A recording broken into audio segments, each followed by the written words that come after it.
And with that, we are going to transition next into our Spark sessions. These are short spotlights on leaders whose work can spark new thinking about how we connect education to career through innovative approaches and systems level change.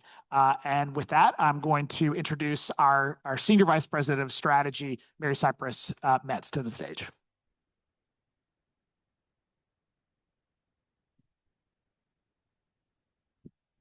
Good morning, everyone. It is great to be with you all. I am Mary Cypress Metz, and I have the honor of serving as SCORE's Senior Vice President of Strategy. And I am really looking forward to introducing our next session and then having some conversation with our speakers in a few moments. So at the very first Future Forward Summit at SCORE, we introduced this concept called Spark Sessions that David just mentioned, where we get short snippets of information and ideas and new ways of thinking, new data.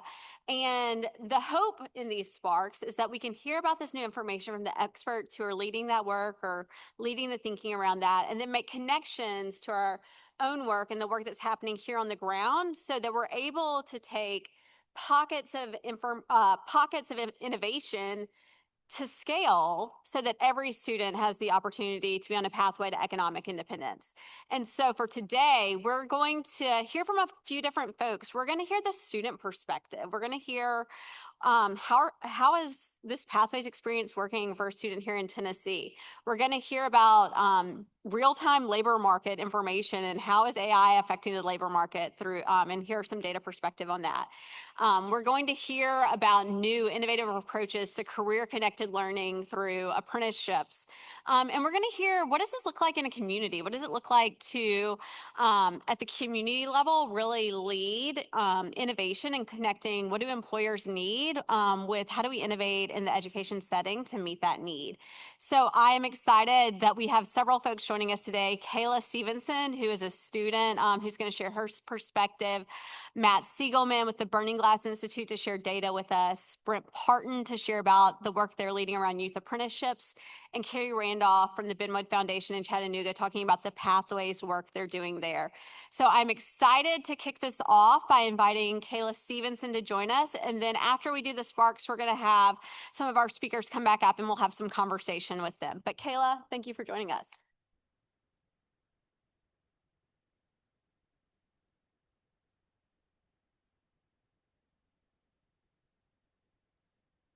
Hi, everyone. Hi, everyone. My name is Kayla Stevenson. I'm a graduating senior majoring in applied artificial intelligence at the University of Tennessee, Knoxville in the College of Emerging and Collaborative Studies.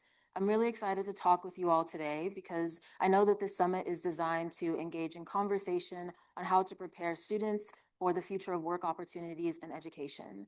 Now, I know that I can't provide the perspective of a seasoned professional yet, but I can provide insight as a college student who's learned how to soar and interact with a lot of industry partners.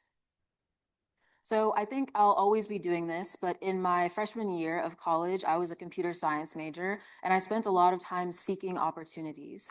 I knew that the experiences with working with clubs and organizations would help me build my resume. But in particular, I was looking at organizations like the National Society of Black Engineers that could really help me put me in front of industry professionals like yourselves. So I went to their national conference and career expo, and it was here that I got my first internship as a robotics engineer at the NASA Jet Propulsion Laboratory. I worked with the European Space Agency for the Mars Sample Return mission, which was super cool. But out of all of the educators and company booths that I had visited, the ones that had stood out to me the most were the ones that treated my curiosity as a doorway into what a career with them could look like by offering hands-on work and meaningful opportunities. So in my second semester of my sophomore year, I ended up majoring in applied artificial intelligence. So as a result, I had to orient myself to a next chapter in my academic path. Reorient is a better word for this, I know, but it doesn't fit my acronym that I made. So we're gonna go with orient here. And in doing so, I had to think about three key things. What does my collegiate program look like with this new major? What opportunities are available to me? And how can I grow my network? I still answer these questions when I'm trying to apply for different jobs or internships. And so I think that the best workforce learning pathways help students provide guidance and navigation to answer these questions so they don't have to do it all by themselves. So luckily, KEX helped me adapt my college, and I've been offered so many opportunities through my degree program. I've engaged in innovative research in humanoid robotics and others in nuclear technology and medicine for targeted alpha therapy for cancer treatments. And I also landed another internship as an AI and machine learning aerospace engineer at Leidos.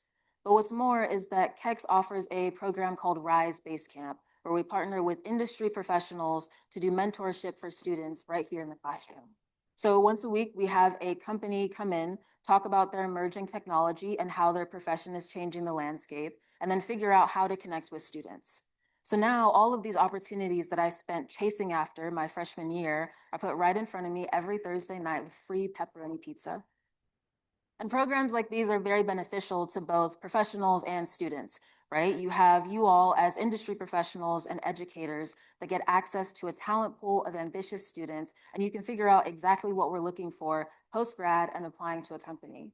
And then we all as students get access to professional networking opportunities one-on-one with people in our aspiring field. And we get free company swag, so that's really great. So please keep that up.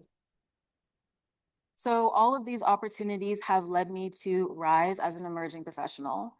I'll be pursuing a master's in artificial intelligence at the University of Michigan, so go blue. And I'll be studying decentralized artificial intelligence to enable swarm robots to explore lunar caves on the moon and space. So oh, thank you. Thank you so much. So if I had to end off with two things to best prepare students for the future of work, I would say accessibility and mentorship.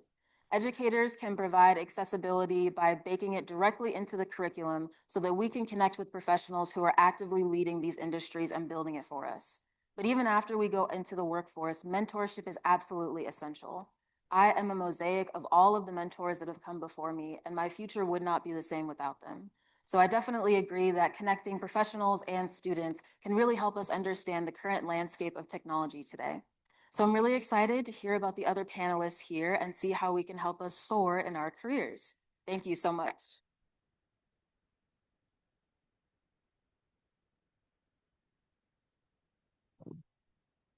And now please welcome Matt Sigelman.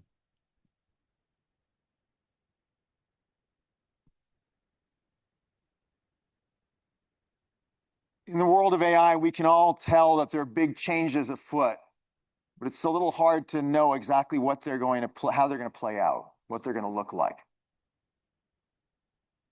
Sometimes to look forward, it pays to look back. Been spending a lot of time recently studying past tech revolutions to try to understand what they tell us about how this thing may play out. Every technology is different. AI may be different from anything we've seen before, but it's worth looking back. And so what I want to do here is share with you a little bit about what we've learned and then share with you about what we're seeing already playing out today. So let's start here. Who remembers 1998? I love this room. So you'll remember 1998, when the internet first sort of stormed the stage. You got mail sounded like the future. It was the biggest mania since the Dutch tulip craze. You would have been forgiven for being skeptical and for thinking this was probably a little bit exaggerated, that it was going to change everything. It turns out that a lot of the hype of the time was actually understated. 90% of people today work in jobs that make substantial use of the internet. Also puts in perspective this whole thing of AI impacted. My job's pretty internet impacted. And that's everything from web designers to my barber who no longer has to stop cutting my hair to answer the phone because he's now got an internet-based scheduling system. But here's the thing that we learn from looking at these past revolutions. Number one, it turns out that the kinds of ways that they reshape the economy, the way they reshape opportunity, plays out slower than you would think. There's some jobs that go away, but first of all, they are more about how we work rather than whether we work. Yes, some jobs go away, right? Tell your travel agent that the internet didn't have an impact. Some jobs that go away actually more slowly than you would think. It's only in the last 5 years, for example, that we've seen some internet-driven job impacts. Meter readers are way down, connected devices, parking lot attendants, there's an app for that. But what we're seeing fundamentally is that new technologies create new tools. Those new tools become part of how we work. And ultimately, they create new jobs, often in very surprising ways. Probably nobody in 1998 would have expected, well, no one in 1998 could have even foreseen social media, let alone that there'd be 65,000 job openings last year alone for social media managers. No one in 1998 would have thought that the biggest categories of internet job creation would be for delivery drivers and warehouse workers. So I think it gives us a perspective about some of the changes that we can see. So I want to go on to show you a little more data. Here we go. Actually, I'm going to go back here for a second. I want to speak for a second on this, though. Because when we say that fundamentally the AI is going to change how we work more than whether, despite all the apocalyptic stories that we're hearing, sometimes it doesn't resonate. We hear, well, it's automating work. Shouldn't it mean less work? It may. But let me tell you why I'm a little skeptical. Our mental model of automation comes from the industrial era. You think about in the industrial era, what you try to do is to reduce jobs down to just a couple of tasks. You automate the task, you automate the job. In the modern knowledge economy, jobs are actually complex. You automate a task, well, there's still plenty of other things that we do in our jobs. And so the jobs change, but they don't necessarily go away. That's exactly what we're already seeing in the market today. What we're seeing happen when we look at the last 3 years of data is the jobs that are seeing the greatest automation effects are also the jobs that are seeing the most augmentation effects. So we're used to thinking about it, hey, there's going to be some jobs that are going to get automated away and other jobs people are going to wind up as AI-enabled supermen. That's not what we're seeing. We're seeing in the jobs where AI is taking things away, that's where we're actually doing more. So translate that to what that ultimately means for how we need to prepare students and how we need to prepare people who are already in the workforce.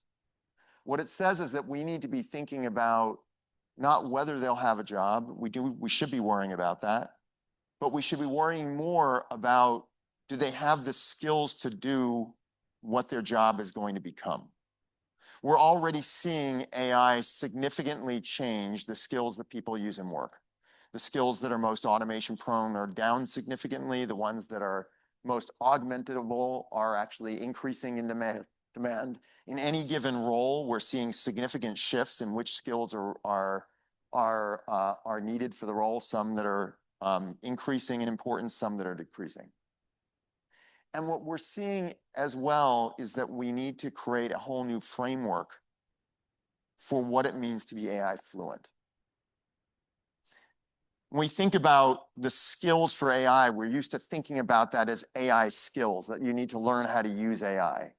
There's some of that.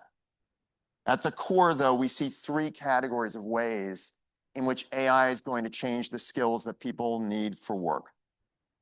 The first is that there's a baseline capability. It's knowing how to use AI, it's knowing the tools, but knowing when to use AI, when not to use AI, and how to be responsible for it. But there's 2 other key capabilities that students are going to need. One is this. One of the things that we've been doing is looking at how AI translates into what we teach in the classroom. More on that in a minute. And one of the things we're finding is that AI actually increases the cognitive burden on students for the core sets of things that have always been central to education. That means that things like writing, communication, analysis, we have to actually learn how to do at a higher level. And there's specific sets of skills we're going to need to deepen. But it also is the same time that our students are going to need to go deeper, they're going to need to go broader. There's a lot of sets of skills that we're being told that students aren't going to need anymore. Oh, well, no one's going to need to code because Claude Code is so good. You know what Microsoft Excel did? Microsoft Excel and Lotus 1-2-3 before it and Google Sheets now, they were supposed to be about automating ledger accounting. In my family's small business, there was a big leather-bound book that my mom kept. Yeah, automated ledger accounting, but it actually made us all into data analysts. Think about whether you would be able to do the analysis that you do without spreadsheet software. And the same thing's going to happen with things like Claude Code. We will all become coders. We'll all be designers if we're enabled with those kinds of capabilities. The other way in which jobs are being changed from within is in terms of the level of experience that they require. We're seeing across the knowledge economy, across a set of high-value jobs, employers increasingly preferencing people who have experience already and hiring less people at the entry level. That has profound consequences. It has profound consequences for industry. How do we get a bench of talent with expertise when we aren't hiring when we're starving the pipeline? It has profound, even more profound consequences for students. How do we train students to start their careers not at the beginning, but in the middle? What are the ways in which we need to deepen the skills students acquire? So I want to just leave off with a few thoughts in terms of things that we need to start doing differently and that we need to start doing differently right now. One of those is not just thinking about how we use AI in the classroom, but what we teach in the classroom. Created a giant knowledge graph to be able to connect how AI is changing jobs and skills to learning objectives. The world of work and the world of education don't speak the same language, and so we had to create that translation. When we did, what we found, first of all, is that no learning objectives, and we studied the curricula of 21 states, no learning objectives went away. It all stays important.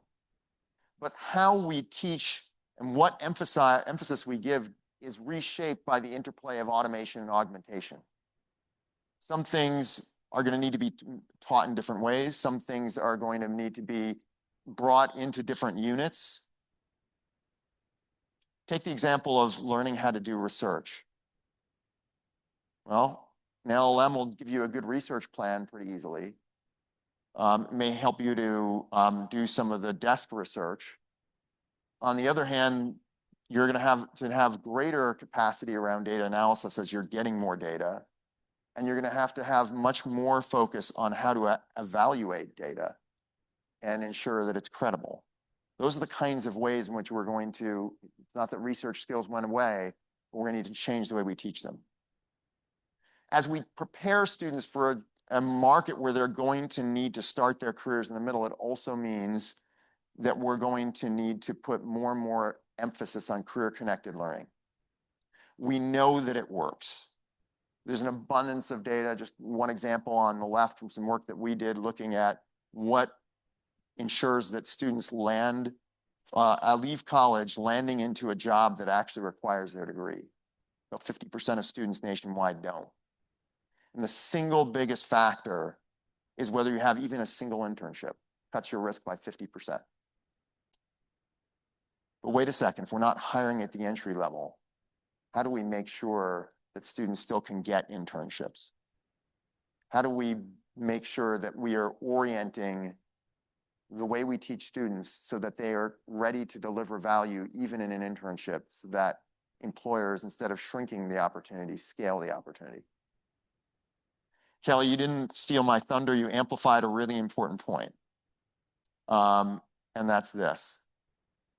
The reality is we think about credentials as a device for being able to facilitate those kinds of transitions. We build CTE programs to make sure that students have what we call an industry recognized credential. I would argue that the bar of industry recognized is too low. We don't need industry recognized, we need industry sought.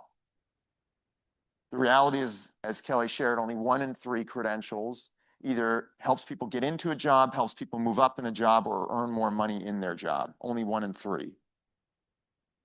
The good news is that the glass isn't 2/3 empty, it is, but it's also 1/3 full. There are thousands of credentials out there that are of good value. We need to make sure that our schools have the frameworks to know which ones matter. Finally, we need to make sure that we're building our education system around where opportunity lies. We need to know what are the jobs that are most important in each of our communities, important to industry, important to growth of the community, important to economic mobility for students. We need to work with employers to define what those, what skills are needed in those jobs, and we need to build the pathways to make sure that students can get into them. Here's why this is so important. We spend a lot of time thinking about how we launch students into career and the critical role that education plays in that pipeline. But if you fast forward 10 years, you find is that millions of people, a huge percentage of our workforce winds up stuck.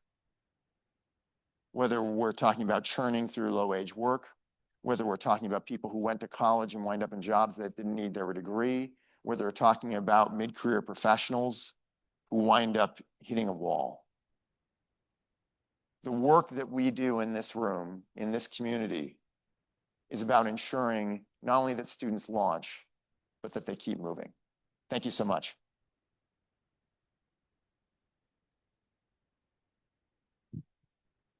And now, please welcome Brent Parton.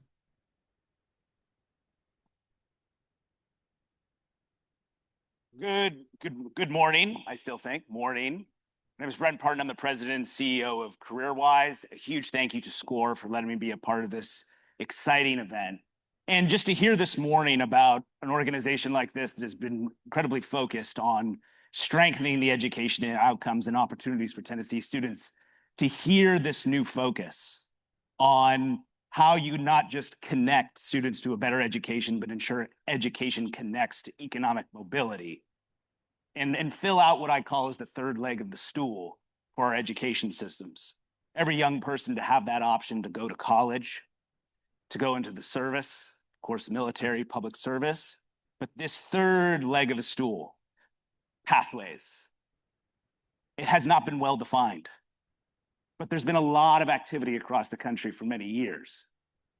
So just real quick, put your hand up if you're from education. Represent higher ed, all right. Now how about industry? You education folks are off the hook for about 3 minutes. You industry folks, news isn't so good. About 10 years ago, the organization of CareerWise was started. We're a group of business leaders in Denver, Colorado, across sectors, manufacturing, healthcare, information technology, went to a little country called Switzerland, where there, about 70% of young people, when they make the transition from high school into the labor market, do something called an apprenticeship. I use the Swiss example for a minute, not because it's instructive exactly how all this stuff is going to come together in the US. Newsflash, it's not. But I use this example to say what I mean by modern apprenticeship or youth apprenticeship. Apprenticeship in that country is something that is not for when you're the age of 29, which is the average age of an apprentice in the United States. It's something for the average age of 16, 17 years old. Apprenticeship is not something to become just an electrician or a plumber. It is about something that the largest apprenticeship professions in Switzerland, of course, are in commercial services, financial services, go figure, in a country with bankers, but most importantly, precision manufacturing, economic development, healthcare, which is big here, And of course, yes, those trades. So it's much younger, it's much more diversified, but here's the third and most important piece. In the United States today, you can do a registered apprenticeship and you will be, if you complete it, you will be in a really good position for the rest of your life. But the reality is it's what apprenticeship is. It's the mix of applied learning on the job, connected to formal education, often in a post-secondary setting, that is about not just a destination, but about supporting a more effective transition for our young people from high school into post-secondary and into the labor market. This is a fundamentally different deployment of a proven model that we believe at CareerWise is something when those business leaders went to Switzerland, they saw a system not where just industry sat back and advised and told education what to do, but they helped co-produce it. They set the standards and the competencies, not just for what it means to get into the job, but to advance within the career. They saw industry not just saying we should invest more in education, but actually leveraging private dollars to co-invest in young people. All apprentices are paid from day one, but those are people on the front lines of your companies that are also there supporting these young people into full competency. And most importantly, Switzerland doesn't do it because of tradition in 800 years. Countries like Singapore, the UK, South Korea, they have invested in these models where industry leads the definition for that third leg of the stool, not because they should, but because they must. What Switzerland, Singapore, and South Korea have in common is not just the most advanced, innovative economies in the country. They have no natural resources. People are their resource. It's how they compete. So when it was said on the stage today, education is economic development, that is the compact, if you will, the commitment that is very much about what makes those programs scale in those countries versus what we have yet to achieve here. I'm excited just to spark a couple quick thoughts, because there's gonna be lots to talk about on the panel about why now. But you have heard these themes pull through, and I just wanna say very clearly, because of the AI age, yes, there's a lot of anxiety and thinking about what will be the types of ways we change education in the workforce. I would argue it starts to look a lot more like what these apprenticeship models look like, that these are not just education and job for life, but they are built off the backbone of the experiential gap. People need experience. It's not just credentials. I would go beyond my good friend Matt and say it's not just industry valued or industry sought credentials, it's credentials and the ability to demonstrate and contextualize them that is really important. Credentials are tools, they are not outcomes.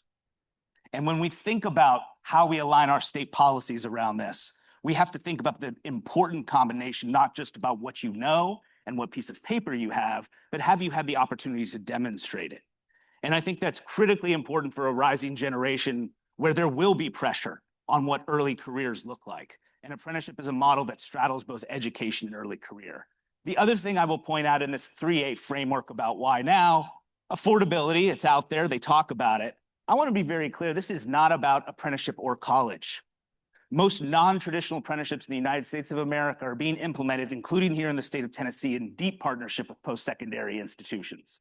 What's happening in the east part of the state in Johnson City, where you see 4 years TCAS as well as employers working deeply together, that's what apprenticeship looks like today in this country. That's what we're trying to scale up.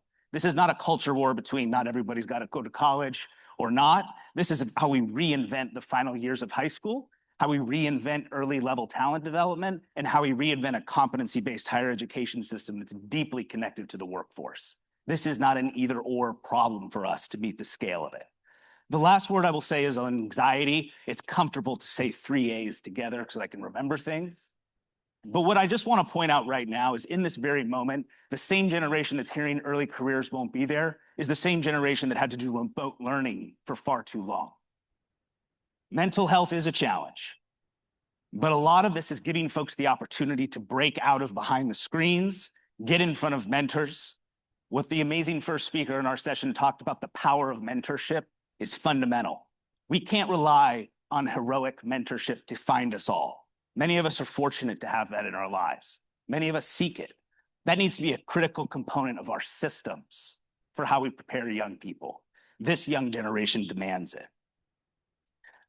I'll leave you with just a couple words and why Tennessee matters in this conversation.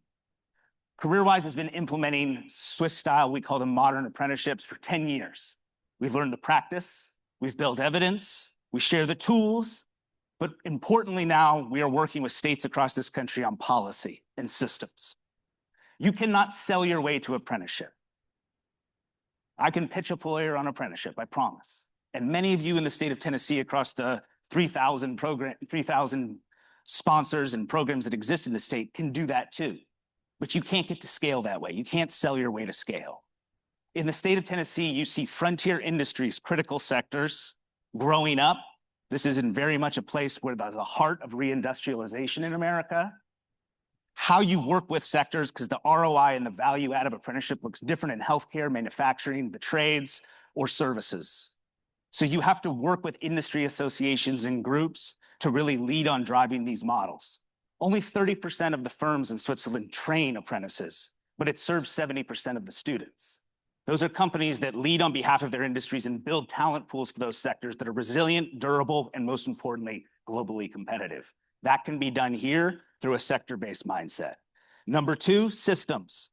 Intermediaries that implement these programs cannot fight uphill against incentives in our education systems, our business models for higher education, and also how we subsidize economic development.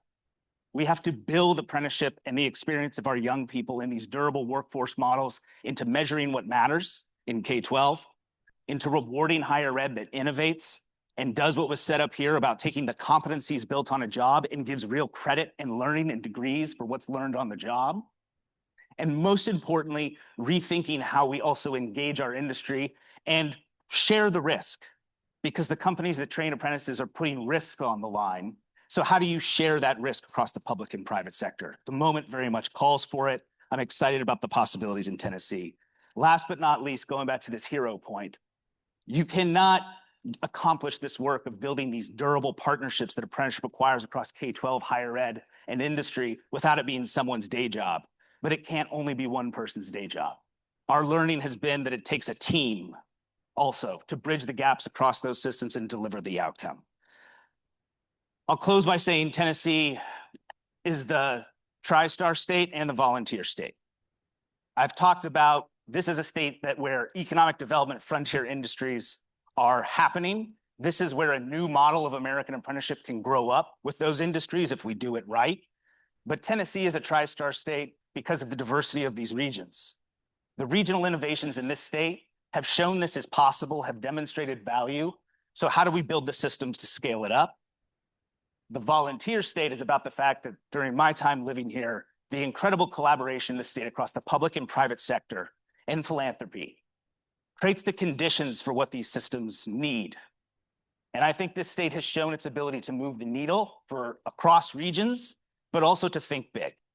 And so I really challenge the state of Tennessee to say, as we're defining these pathways, if registered apprenticeship or apprenticeship in general is the gold standard, let's make sure that we're delivering the gold standard of career pathways for our young people. Thank you. And now, please welcome to the stage Dr. Keri Randolph.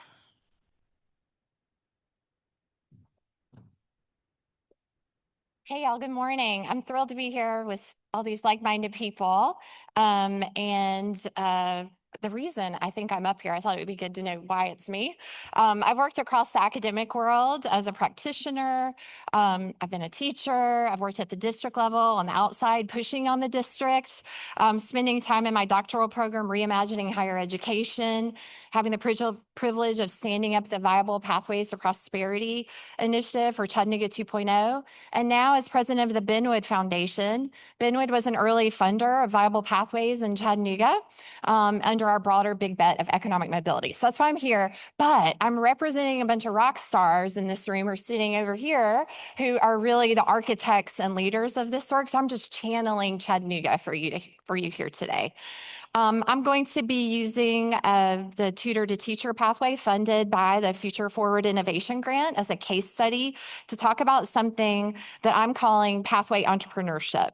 So I'm going to take you on a quick journey through tutor to teacher, talking about pathway entrepreneurship. So buckle up because it's going to be fast. Okay. The first thing I'm going to say, and I've used this slide a bunch, I think it's a helpful analogy. we've talked about this, you all know this. A problem we're trying to solve is disconnected pipelines and pathways for our kids. Too often, students experience education and workforce systems as disconnected. K-12's in one lane, higher ed's in another, workforce sits somewhere beyond that. And every transition point becomes a place where students can lose momentum, not to mention that the incentives are misaligned across all of them. This is not a student failure, it's a design failure. And this is why we need pathway entrepreneurship.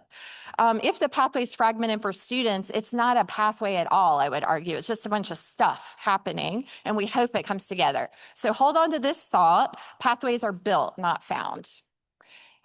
What we really want is this, right? Or something like this. The work at Chattanooga 2.0 is about helping move from a disconnection to connection through viable pathways tied to thriving wages and economic prosperity.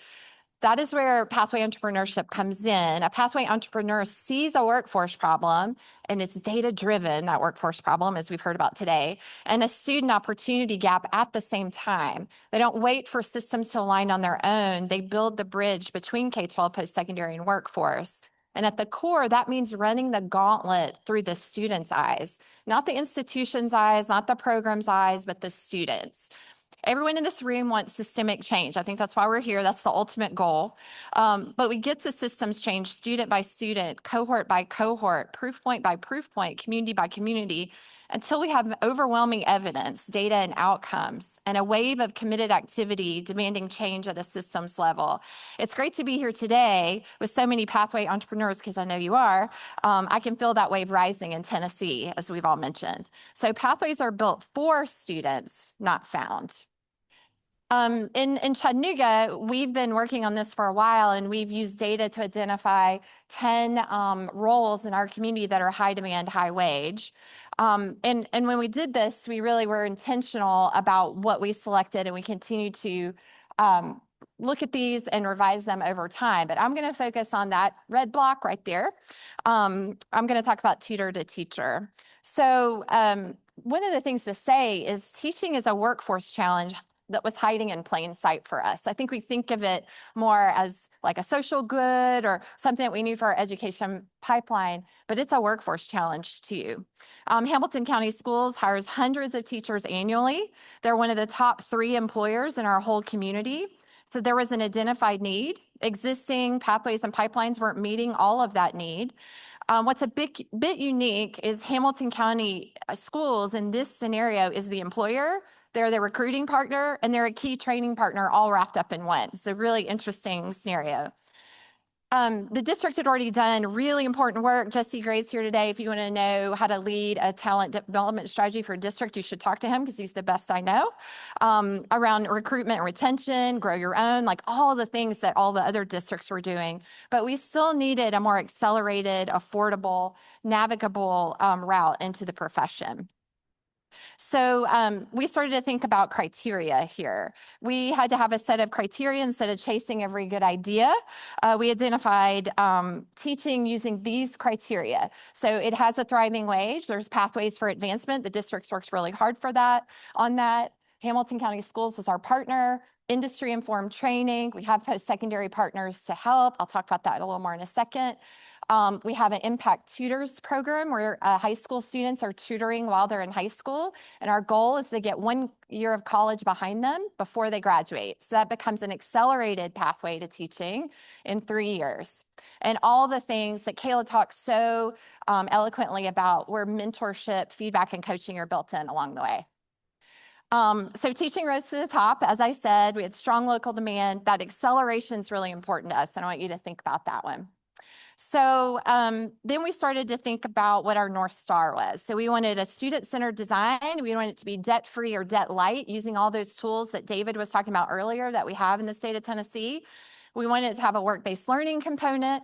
We wanted it to have prior learning assessment built in, really high-quality dual enrollment built in. And then the district made a commitment to hire, not only being part of developing the program, but they made a commitment to hire. So when we thought about this, I want to talk about what it takes for a second, because pathways are what? built. Thank you. Okay, I wonder if anybody was listening. Okay, so the real work was in building the pathway. So it took real partnership development. And I want to call out something that we originally had a post-secondary partner that couldn't deliver on their promise. So you have to build in flexibility. We shifted to Chattanooga State. I know they're here. Shout out to them. And UTC and other post-secondary partners. But the key lesson was really simple for us. You're not married to the partners, you're married to the pathway, and you've got to make it work for who? Students. That's great. So the partnership changed, but the mission did not. So I want to talk a little bit longer about what I think as a 10th generation Tennessean and here to help build pathways for our kids and my kid and your kids, what it really takes and where I see our state going. So what does it mean to do this beyond one community like Chattanooga or one pathway like tutor to teacher? Broadly speaking, our system is too often antiquated and arcane. We've heard about that this morning, especially for the students and families farthest from opportunity. Too often we've been nibbling around the edges. If we want different outcomes, pathways have to look and feel fundamentally different, more relevant, more connected, more navigable, and more accountable for outcomes and quality. That means a few things. For builders, for those pathway entrepreneurs, start with a real workforce need focused on thriving wages.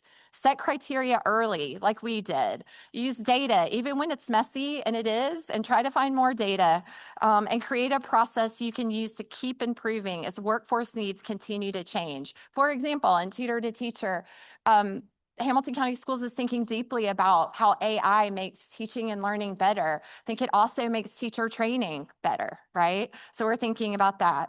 For partners, build around the student journey, not institutional silos. K-12, post-secondary, employers, and intermediaries all have to play key roles. And those roles have to be shaped by what students actually need to move from learning to earning. I found that the intermediary, Chattanooga 2.0, one of the roles that it plays that's so important in this work is it can say the hard things out loud. You need somebody who can point out the problems and help move past them. And it's really hard for us to do that in our silos. For funders, I'm one, so I'm talking to myself here. Fund the connective tissue, not just the visible student-facing pieces. Those are super important. Make sure you're funding those too. But use your dollars to help create proof points, attract aligned investment, and build long-term infrastructure. In our case, early investment helped seed strategy, and that foundation positioned us to secure a major national grant that's really, for every $1 we invested, we're about to get $10 into our community that will allow us to build and scale pathways at a much larger level for our students. So when people see it works, they will invest. And so local funders in particular, or state level funders, can step in and be the spark, right, that helps bring those other dollars in. The lesson's not just the one, is not just that one pathway is promising. The lesson is how pathways get built. They require strategy, criteria, data, partnership, persistence, and adaptation. Tennessee does not just need more pathways. It needs more pathway entrepreneurs and more pathway infrastructure so communities can keep building proof points, learning from them, and scaling what works. And because of the work of so many in this room, and because organizations like SCORE have helped spotlight and support these proof points across the state, Tennessee has a real opportunity not just to replicate promising models, but to lead the nation in turning proof points into policy, investment, and systems change. Pathways are what? Built for? Yes. So let's build more of them. Thank you.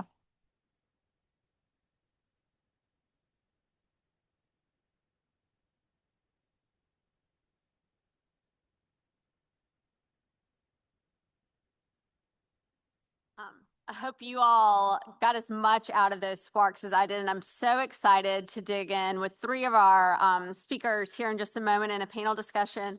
But first, I am just really thrilled to be able to spend a minute talking about the Future Forward Innovation Grant. Keri just mentioned that this program that SCORE launched last year was able to support their tutor to teacher pathway, where it really took an employer, Hamilton County Schools, partnering with education partners in the community, UTC, Chat State, and Hamilton County Schools to really think innovatively about how do we build student pathways And this program, the Future Forward Innovation Grant, didn't just support tutor to teacher. It supported 6 other pathways also across the state this year. And we felt like that was a really incredible, impactful moment to support 7 pathways and 7 partnerships. And there will be a breakout session later this afternoon where you can hear from all 7 of those, and hope you will learn from them.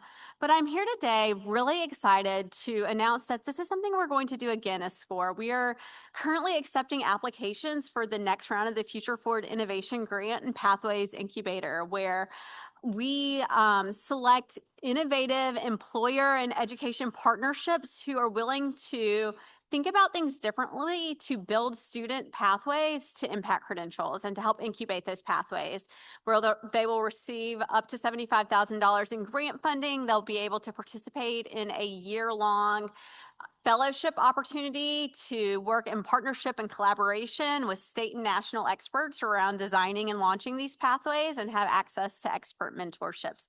That application will be open until May 15th, and hope many of you in this room will consider applying. And please find any of those who participated this year, or me or my colleagues, if you want to learn more about that. But I can't stand here and describe the impact it's had. So I'm really excited that we have a video for you to hear from some of those who participated this year about what this program really meant. And then after this video, we'll come back with a little bit of discussion. In order to ensure all students find success from education to career, we all must innovate. The education to workforce pipeline is often leaky. If we don't start to think about education systems differently, then we are going to lose a lot of talented students. That potential goes untapped, or it moves in other directions. The Future Forward Innovation Grant is for innovative education to work models. And we create a year-long fellowship to help new models learn together to launch successful education to work pathways. We need innovative programs to respond to shifts in the labor market. We wanted every student who is coming through our high schools to actually see themselves in the role of somebody working with AI in the data science field. We have the employer saying, this is a pathway that we want you to follow, and that if you follow it, at the end, there's a job waiting for you. This does take some amount of lifting from your executive teams, but we've got 100 students who are in our talent pipeline, and we can influence and adapt that curriculum as we need. It's just getting people ready and prepared who are from very diverse backgrounds, getting them access to that training and to a high demand, high wage career.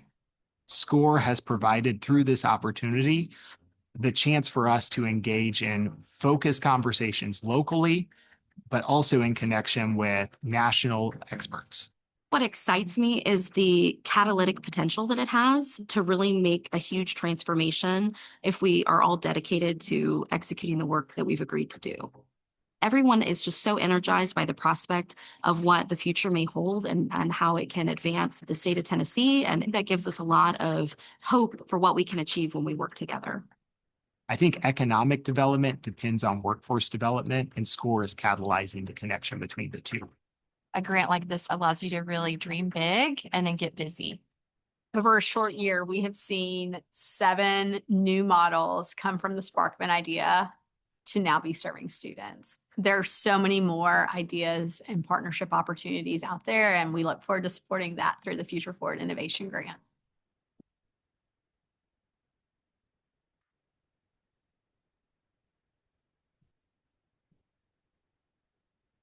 So I'm really excited to dig in with our Spark speakers to really continue to understand what do we know about the labor market today and where it's going? What do we know about career-connected learning? What do we know about partnerships and really building pathways? And so I'm excited to dig in on this today, because I think there's much more we can do to take pockets of innovation to really systems change. I want us to start this discussion by thinking a little bit more about the data and the perspective, Matt, that you shared with us during your first Spark. You really helped ground us in what is the labor market showing us about how it's evolving, especially around AI and changing skill demands. So from your perspective, what's the most important shift that education, state government, industry leaders may still be underestimating as we're taking in all of this? So I want to start with this idea that work gets reinvented from within more than from without. We're still focused on whether students will have a job. There's a lot of apprehension, there's a lot of anxiety. We know students are struggling to get into jobs. But the notion that I stated before, that we're actually seeing how people work get changed rapidly, is no less disruptive. Because when a job needs suddenly very different skills, it means that literally, first of all, the curriculum that we've developed over years to prepare students to enter their careers may no longer be well adapted. We know that the workers who have been working sometimes for decades in a role may no longer have the skills to continue to be relevant. And so that's critical, because it says a lot about how we, not only what we teach, but also how we structure our schools. The other thing which I think we're underestimating here, Mary Cypress, is how much the die is cast early. We know that skills change fast. The average U.S. job said 37% of its skills changed just over the past 5 years. And that was actually this analysis we did before LLMs. So it'd be easy to say, okay, look, there's just no way we can keep up with that. We're going to do the basics. We're going to just make sure, hopefully that'll serve students well, and we'll wash our hands of it. Students will sort of figure out how to go from there. And the reality is that we studied the career histories of 10 million students who went straight from high school to work. The good news is there are very clear pathways that point to long-term career success that make you 4 times more likely to be a top earner by the time you're 40. There are other career pathways, by the way, that make you 4 times as likely to be in poverty by the time you're 40. And it's not something we can just wash our hands of. We have to actually make sure that we're making giving every student the opportunity to make a strong start.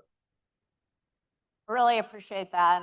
And I appreciate you talking about this role, the need to focus on students. And that's really what this information is about. And how do we prepare them into the workforce? And in Chattanooga, I think it's a great example of you all doing that along many different pathways through your Viable Pathways work. And Keri, I would love to just hear you reflect a little bit. You've been deeply involved in that work, but what has made it possible to design pathways that include strong employer partnerships, that are innovative, that are thinking about how do we do things differently, thinking about partnerships, thinking about acceleration? What's made it possible to do all of that in Chattanooga? Yeah, so I mean, I think a felt need is really important. And so starting with data where we do have challenges, workforce challenges, whether those are skills-based, numbers-based, or both, I think that that's necessary to bring an employer to the table in a really productive way. Employers have talent strategies, right? So ultimately, when you're building a pathway, you're asking them to change that in some way to participate in the partnership. And so you have to really have a strong value proposition. And I'll just call it out, like it's not always easy. And so sometimes you have to find the right employers to step out with you. So I would say that's one. I do think specifically in the case of tutor to teacher, since I talked about that, we needed, and it's a good example of that. You have I would call them an innovative employer who really was thinking hard, not only about the students they were serving, but the teachers that they needed for those students. And they saw such an amazing talent pool, right, of their own to be their own teachers. So I also think you have to have really clear goals. And I will say, setting those 5 criteria that I talked about has been really significant to set what we are calling a viable pathway and to stick to that. We've been asked to create other pathways outside of that list of 10 that I showed you.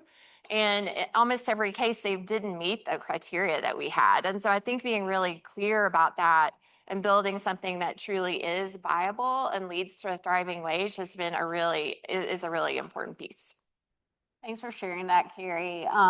There's so much happening there. And I think I hear many themes in that are really about innovation, but also are about kind of starting small, taking things to scale. Brent, I want to come to you next. And you've worked across states to really think about how do we scale modern youth apprenticeships. And I would love for you to share a little bit more about what distinguishes apprenticeship systems that actually scale versus those that stay in small pockets or stay in small programs. It's good.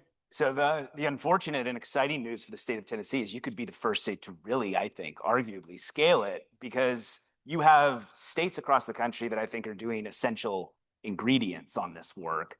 I will point just up 65 in Indiana, and in not too far away in North Carolina. There's been a huge focus on what's the infrastructure by which we aggregate employers in industry to actually have a model for apprenticeship that shares risks, that shares costs, that this isn't just one employer at a time.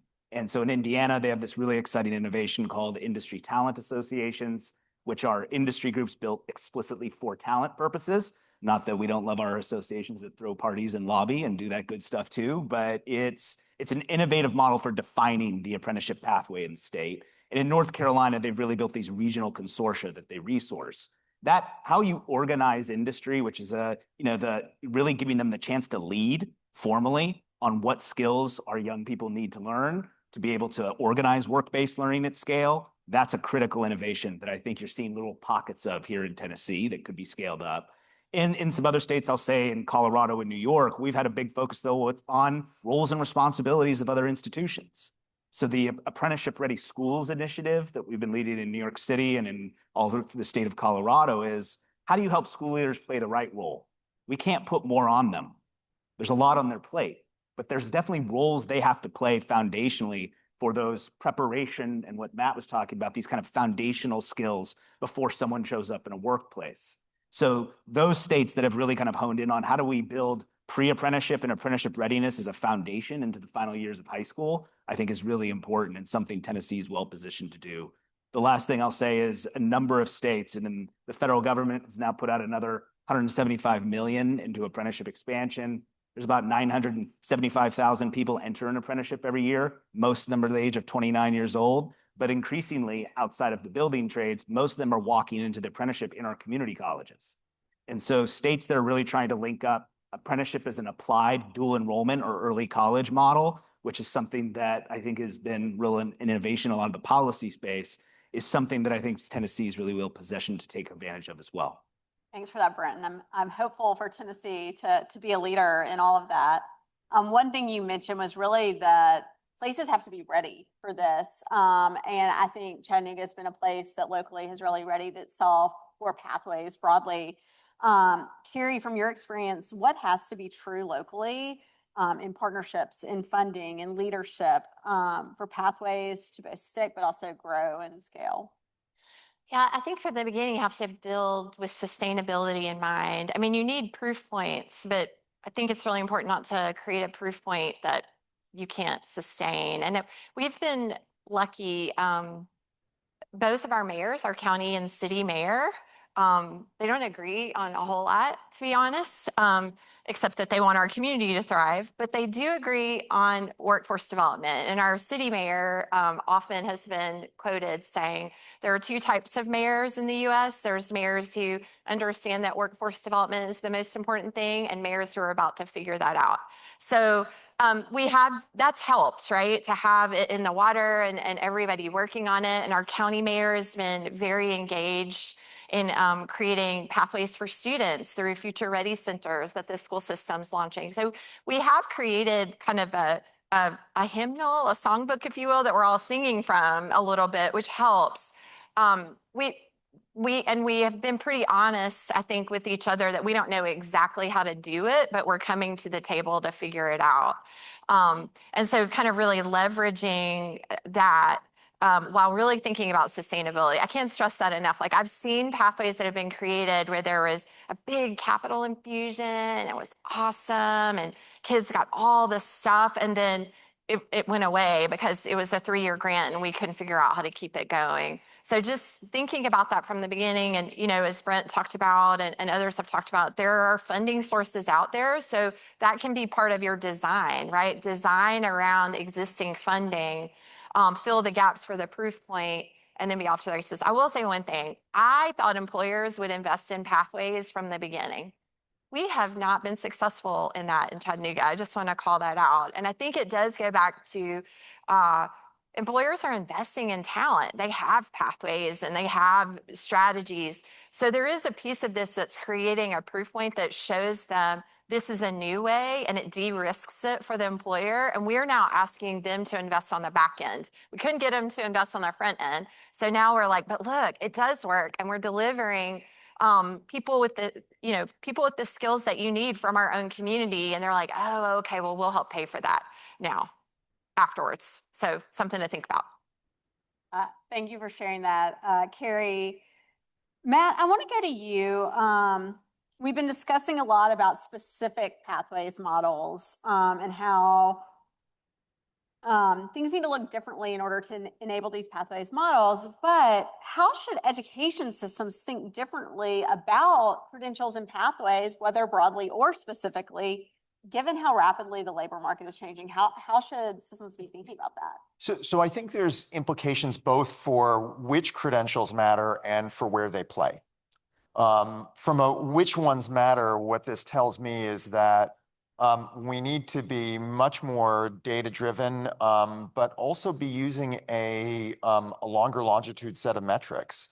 How do we look not just at which credentials lead to initial placements, not just at what the starting wages are, but what bears out over time? Which ones lead to long-term economic mobility?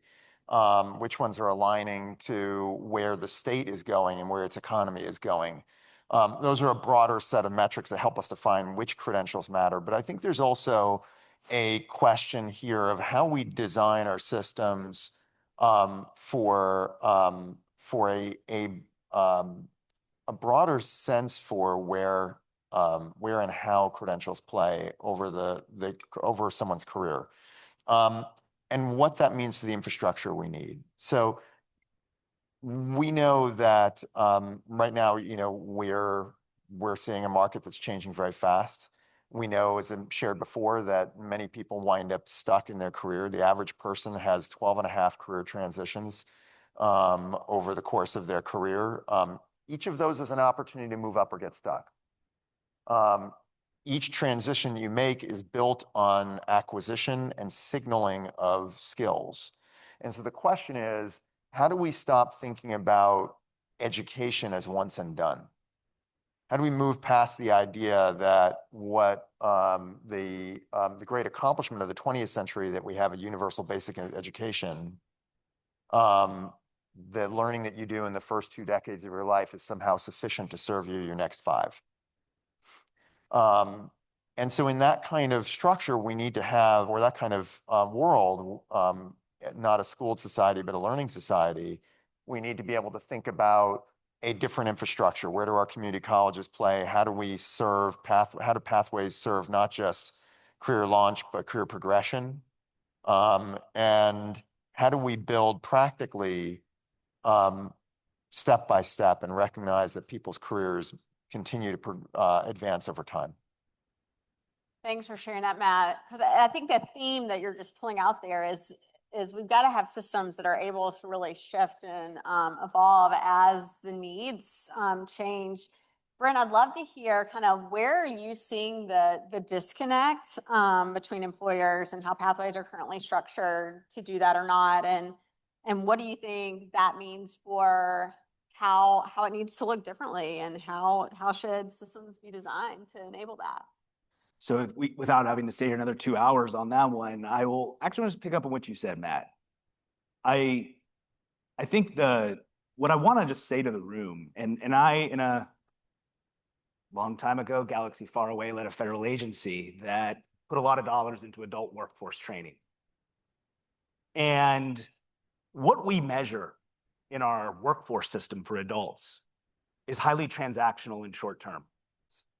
So the idea that we take a system that is about measuring success of did someone get a job and retain employment in 90 days, that's a bedrock system that we're going to smash together with K-12 and higher ed and say, this is how we connect these systems, misses the point of the moment we're in. This is an opportunity to rethink those systems together. And this is not a K-12 problem. This is not a higher ed workforce relevance problem. This is not a workforce upskilling issue. This is a holistic issue to this point of a learning society. Our systems and policies are not built for similar goals.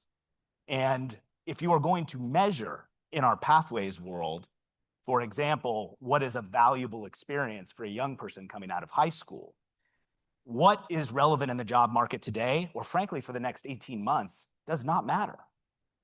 And so a lot of what we've been doing, and this is where Matt announces a new big partnership with us at Burning Glass on this, but we have to think very differently about what's the intelligence, the labor market intelligence, that we are scaffolding our system design off of.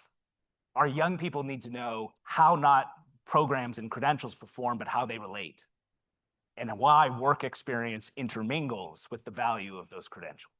This is a much more sophisticated exercise in terms of how these systems work together than just bolting on a few pieces and getting them to work together. So we very much are looking at this through the lens of, in the healthcare sector, work we've done with Sloan Kettering Cancer Center on modeling out for each one of their occupations, what's the 80% that must be true, what's the 20% that must be finished, what's the 10% that they're going to take on as an employer, and signaling that to K-12 higher ed and their own HR department, the same signaling. That work needs to be done, I would argue, at a sector scale. It can't just be done just for our high schools, just for our colleges, or just for our workforce system. It is something that we have to build as the infrastructure for what it means for someone to achieve mobility in the most important industry sectors within this state. Thank you, Brent. I think that's a good challenge to all of us here. And in just a moment, I want to come to a final question around, so what should Tennessee do? And then I'll ask each of you. But before we do that, I just want to ground us in one final question for you, Keri, that's really about the student. We're all talking about aspirations of what we want these pathways to lead to, but it's about what we want it to lead to for students. And we heard from Kayla's perspective earlier today of where pathways are really working. And I think we could all say, but what do you think makes the biggest difference in helping someone successfully move through this pathway from education to career? Kayla, you're so inspiring. Thank you. We all need better information, and I think students and families need better information. You know, how do you make, if you jump back for a second and think how you all decided what you were going to be when you grew up, right? Likely you were influenced by the people around you, right? And there's a reason professions run in families. And so it's because that's where the information flow comes from. And so I think all of us are thinking about how we have better information that is really creating that learning society that you're talking about, but also because we're in such rapid change, that system's going to be insufficient to connect kids to thriving wage careers. Things are changing too rapidly. And so how are we getting them better information and experiences? It can't just be information. I think Kayla spoke so eloquently to that, right? The experiences that we need. And certainly parts of our state, and we're working on it in our part, but up there in Northeast Tennessee in particular, doing such amazing work with advising and navigation. And at Chattanooga 2.0, I mean, they have people on staff who come alongside a student and their family and help them through this process. And I think this is very relational. Like, we can have all the data in the world, but we have to come alongside our students and families and help them navigate and dream bigger. We all can probably think of someone that did that for us. We have to do it with intention, though.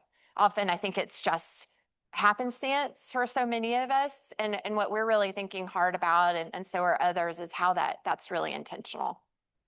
Thanks, Keri. And I think that's just an important grounding as we think about these pathways that we're building really with students in mind, with Tennesseans in mind. So I want to close this out here with a question for each of you, and we'll start with you, Brent, and go down. But what should Tennessee do to ensure our systems are built, that we're built in order to be able to scale education to work pathways so that every student has this opportunity for economic independence? There's no doubt that there's a lot happening regionally and locally in this state. And I think the states that are putting these pieces together are very much building a feedback loop and a cycle between state systems and regional innovation. At the end of the day, as I said, you know, grants and the Future Forward grant that SCORE has led, the space to do work that is unfunded and unmeasured by our systems cannot be understated in this career-connected learning area, it is often an unfunded mandate to make these partnerships work. So grants, and I've learned a little bit about the dollars that have been put out as well by the state in recent years and TCAS and this work, that dollars to put these consortia together, and Keri, you spoke to this a little bit as well, is fundamentally critical.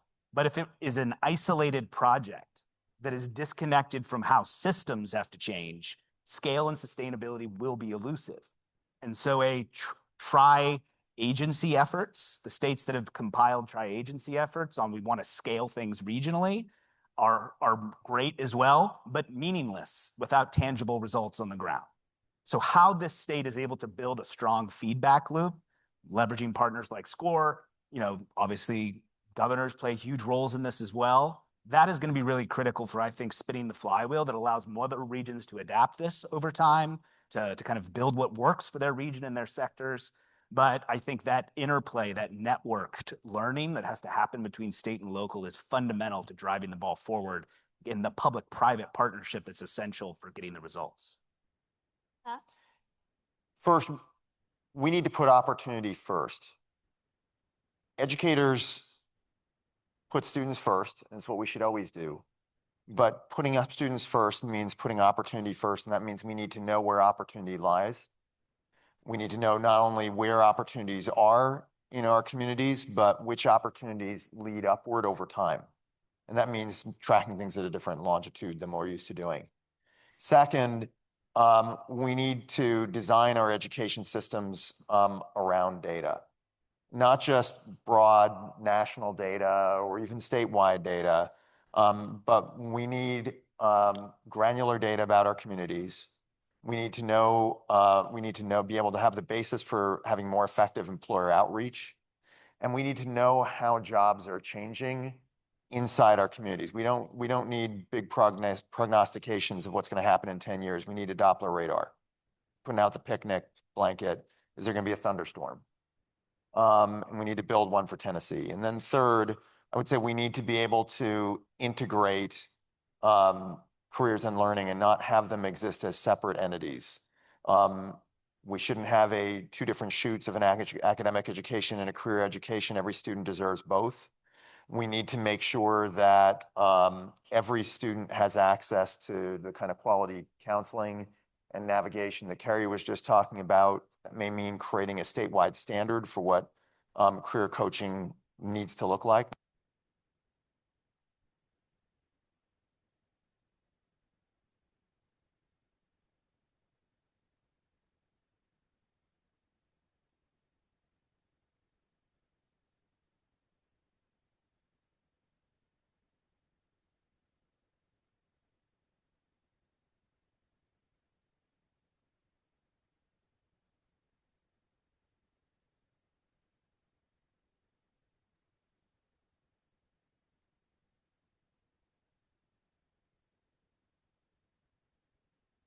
That we're not letting those great proof points, what we're learning from them, we're letting those drive policy. I mean, I think so often we are top down in policy and we're like, this is how it should work. Learn from the folks who are doing it about how it works and make policy work for that. I mean, I think that's kind of a theme of what we heard. It has to be data driven. It has to be. But I do think we're learning a lot of lessons, and we have a lot of good policy in this state that can be aligned around this. And then we have some gaps. And so filling those gaps for the future. And then I think something I would emphasize that I heard in both Brent and Matt's comments is that we have to build a system that's flexible and adaptable. Our credential system is pretty locked in, right? And what you'll find is when you talk to employers, they're like, yeah, I mean, I like some credentials or whatever, but here's what I really care about. I don't really care about fill in the blank credential. So how are we kind of building a system that deals with that reality and gets to the skills-based piece that's really prevalent today, and I think is top of mind for all of us. And then I'll just say, keep the kids at the center. Kids, we have to talk to kids. They know, they have big dreams. And I think as grownups, it's incumbent on us to listen to those dreams and get with the program. And so we shouldn't design this without kids at the table and at the center. So I would just encourage us to keep that at the forefront. Thank you. And what an incredible charge for all of us. And I'm hopeful that with each of us in this room today, that we really can make that possible for Tennessee, because it's what students need. It's what our state needs. Please join me in thanking our tremendous panelists.